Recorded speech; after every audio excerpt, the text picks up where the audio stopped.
Evo, treći put počinjem sa snimanjem, prvi put od kad, evo, snimam već godinama, ali eto da iz trećeg puta krećem, uvek se nešto desi, uđe ovaj u sobu, ovaj izađe, ovaj mi uzeo papir i treći put. Treća sreća. Profesor Đokić je prvi na listi studentskoj na predstojećim izborima, to su danas objavili. Odmah se oglasio naš predsednik Vučić sa izjavom teško nama ako oni dođu će da propadnemo. Niko ne može bolje, jače i brže od mene i ako ja ne budem tu da jesam, nećete da imate ni plate ni penzije, svi će da pocrkate. Ja sam najpametniji, ja sam najmudriji, ja sam najvišlji, ja sam najteži i najpametniji. I tako živimo, neke floskule, neke priče, šarene laže, narod veruje, normalno ne bi bio narod da nije sujeveran, lakoveran i da veruje svakom šta mu govori i priča, ali najviše se veruje našem predsedniku, koji nije samo predsednik, to je i premijer, i sudija, i ministar vojni, i svega živoga. Ja više ne znam u šta se sve taj čovek razume i zašto je sve nadležan. Evo vidite, ovog su bili neka sednica vlade, on je ispitivao ove članove vlade kao decu, udarao im tapkice, on je navodno poverenik naroda, dobio najviše glasova i sve on može da zameni, da smeni, da rotira, ali on je jedan jedini neponovljivi Aca Vučić. I eto, to je nešto što se tiče naše scene, sad će da krene normalno paljba na ovog Đokića, tu će da se kopa prljav veš, da mu se nalaze neke mrlje iz prošlosti, verovatno će da se nađe kako je u srednjoj školi bežao s časova, kako se pobio možda u vrtiću i jednostavno braćala iz Informera, onaj Bradonja, kako se zove njegov imenjak, i ostali, Željko Pink i svi ostali, Prva, B9 i svi ostali, sad će da sednu, da se udruže i da naprave koncept napada na političkog glavnog oponenta.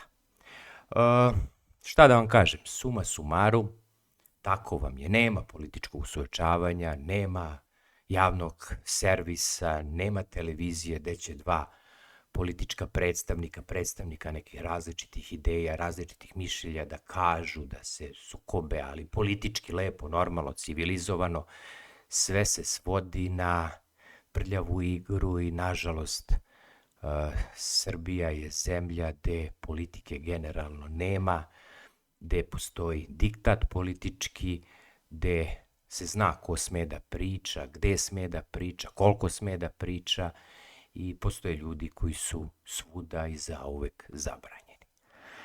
I bit će tako kako jeste, sami smo tako odabrali, pogrešili smo jednostavno tad kad je bilo, ali neki jednostavno uživaju u današnjem životu, partijski funkcioneri, ljudi poltroni koji imaju po 2-3 plate i par stotina hiljada dinara mesečne apanaže, stanove, kuće, kola, koje su dobili od države zahvaljujući svoje poniznošću.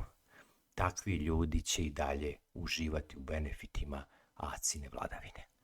Vi ostali mali, koji jedva sastavljate kraj sa krajem, osvetite se malo, osvestite se, uzmite malo razum u glavu i shvatite da vama i vašoj deci u takvim sistemima ne može biti svetla budućnost.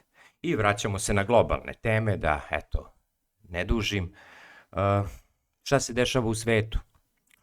Dešava se to da je navodno Trump zamolio Putina da nedelju dana obustavi napade na energetsku infrastrukturu Ukrajine, navodno jaka je zima i Putin je navodno potvrdno odgovorio.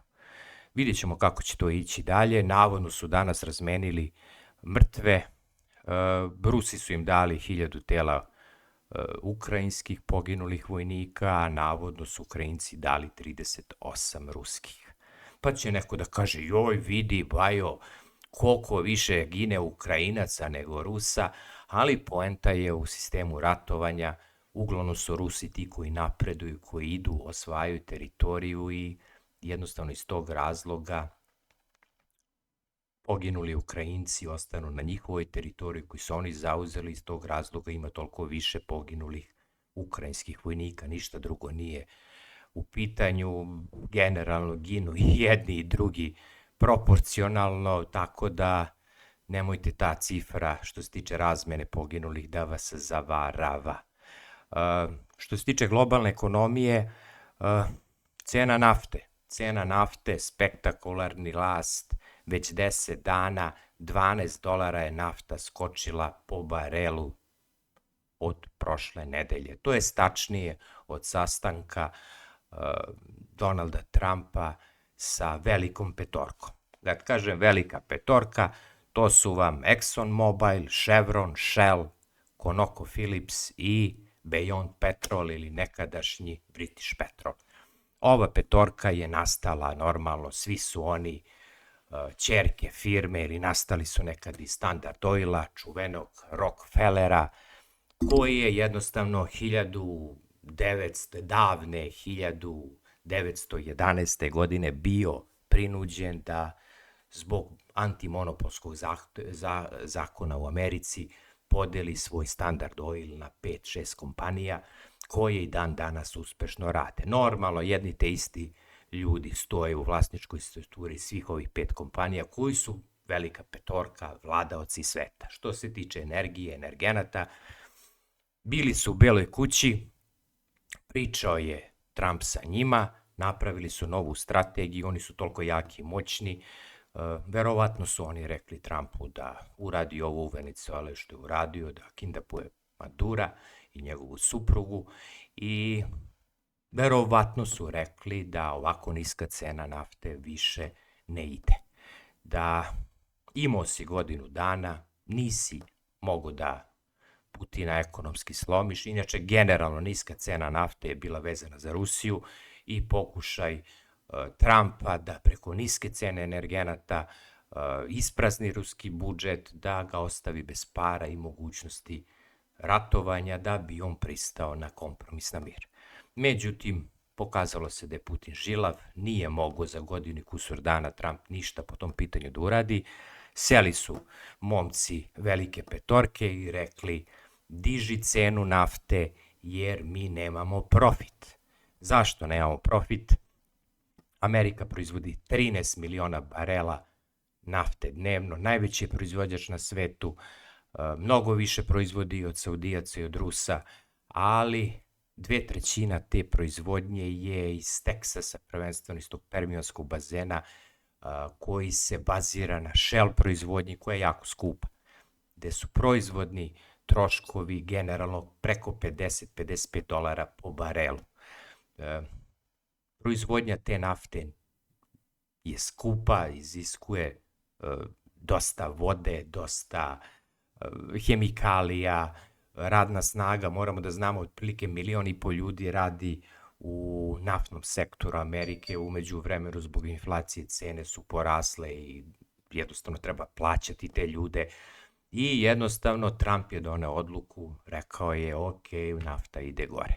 Međutim, sad je trenutno na današnji dan $65 po barelu laka nafta američka, Brent je prešao $70. Šta to znači za nas? Skočit će nam cene nafte, to je benzina na pumpama i pitanje koliko još. Da li će još ići $5 ili $10 gore, ali očekuje nas proleće sa skupljim energentima, prvenstveno što se tiče nafte.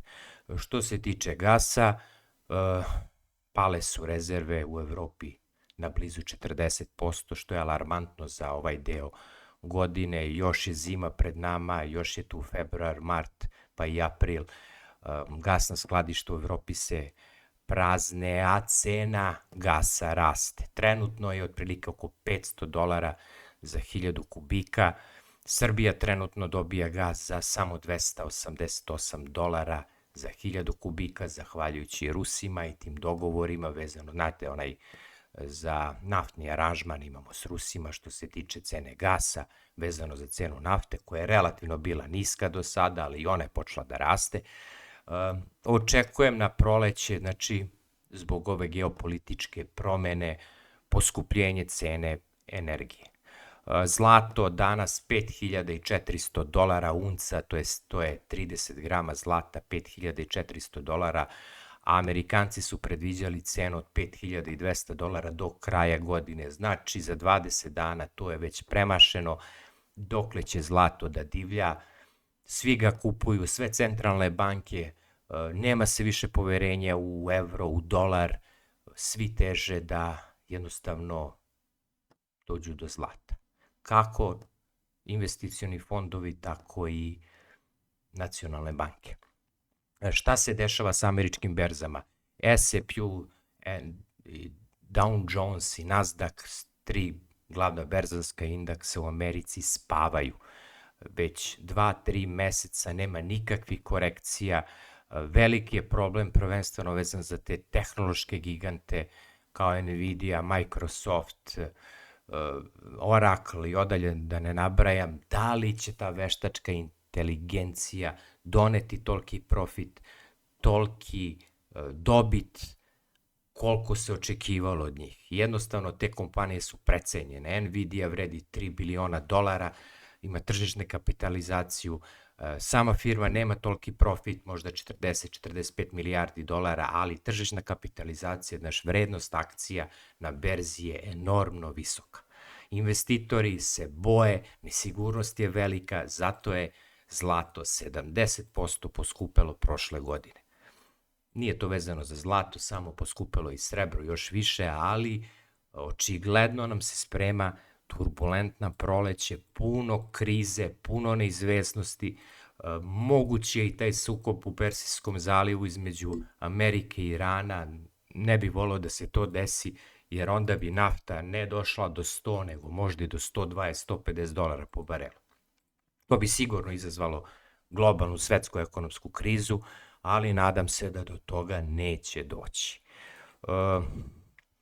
S druge strane, vidimo i sami, Srbija ni vamo ni tamo.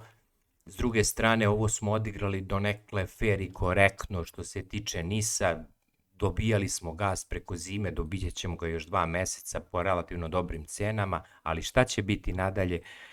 Da li će nam Evropa dozvoliti da kupujemo energente od Rusije, prvenstveno gas, ili neće, i koja će cena u buduće biti, to ni sam Bog zna.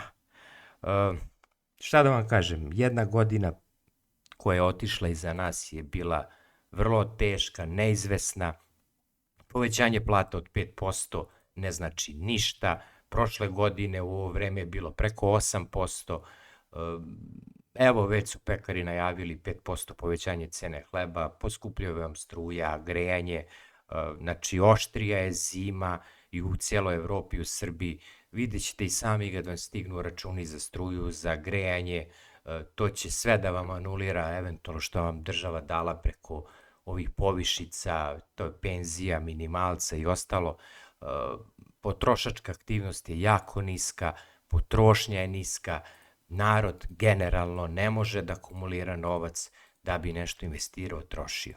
To se vidi po radnjama, vidi se po trgovinama, ovo hladno vreme je dodatno jednostavno zabilo ljude po kućama, tako da su manje mobilni, ali mi se čini da ovaj početak godine nam ne uliva nikakav optimizam što se tiče naše ekonomije, nekog rasta i razvoja. To što je MMF dao prognozu od 3% rasta BDP-a za ovu godinu, to ne znači ništa, jer ne znaju oni ništa. Oni su i prošle godine dali projekciju 4,5%, pa smo završili sa jedva 2%. Ko su šampioni, ko su pobednici? Pobednici ove krize su ljudi koji imaju zlato kući. Cena je skočila 70%, ako imate neku kajlu, neki prsten od zlata, to vredi 70% više nego što je vredila pre godinu dana. Pobednik je švajcarski franak koji je dosta ojača u odnosu na sve valute, trenutno je 0,9 prema evru. Pobednici su znači svi naši gastarbajteri koji žive u Švajcarskoj ili penzioneri koji dobijaju penzije u švajcarskim francima, i najveći globalni svetski dobitnik u proteklih godinu dana je onaj od koga smo se najmanje nadali, a to je Ruska centralna banka, Nobulina i Putin. Zašto? Rublja je danas 75 u odnosu na dolar, nikad jača, rublja je 40% jača nego pre godinu dana. Ruski BDP je ojačao sa 2 na 3 triliona dolara. Znači, mogu da vam kažem, zahvaljujući jačanju ruske valute, iako su imali rast BDP-a samo 1% prošle godine, enormni rast rublje je doveo do toga da Rus u proseku sada ima platu preko 1000 evra. Normalno, poskupeli su i troškovi, sve 40% u evrima, to je dolarima skuplje, ali je plata, ako gledamo u odnosu na kurs, za 40% veća nominalno u čvrstoj valuti. Pa eto, taj MMF i Svetska banka, kad je počinjao sukob u Ukrajini, su predviđali te godine pad ruskog BDP-a 18%. Vremešni Bajden je predviđao da će Rusija ekonomski krvareti, vrlo brzo pasti na kolena, ali evo vidimo izjavu od danas kako Trump zove i moli Putina da makar na nedelju dana prestane da napada energetske objekte u Ukrajini zbog jako velike zime, vam je dokaz da živimo u globalnom svetu gde se ništa ne zna kako će se završiti i jednostavno gde su neki precenjeni, neki podcenjeni, a mi smo tu negde ni na nebu ni na zemlji. I priča nam predsednik kako treba da uđemo u Evropsku uniju, kako je to naš dom, naše društvo, naše okruženje, tu ćemo najviše da prosperiramo. Međutim, ljudi, da li taj ulazak u Evropsku uniju znači da se odričemo Kosova i Metohije? Zapitajte se i sami. Ako je to uslov, ja to ne bi pristao, a vi zaista ne znam. Pozdrav, živi bili. Jesu pare bitne u životu, bez njih se ne može, ali postoji čast, postoji obraz, postoji ponos. Budite časni, pošteni i verujte u pravdu, jer bez obzira koliko je ovaj svet nepravedan, surov, vera u pravdu vas čini boljim čovekom i dovešće vas kad tad do sreće. Živi bili, pozdrav!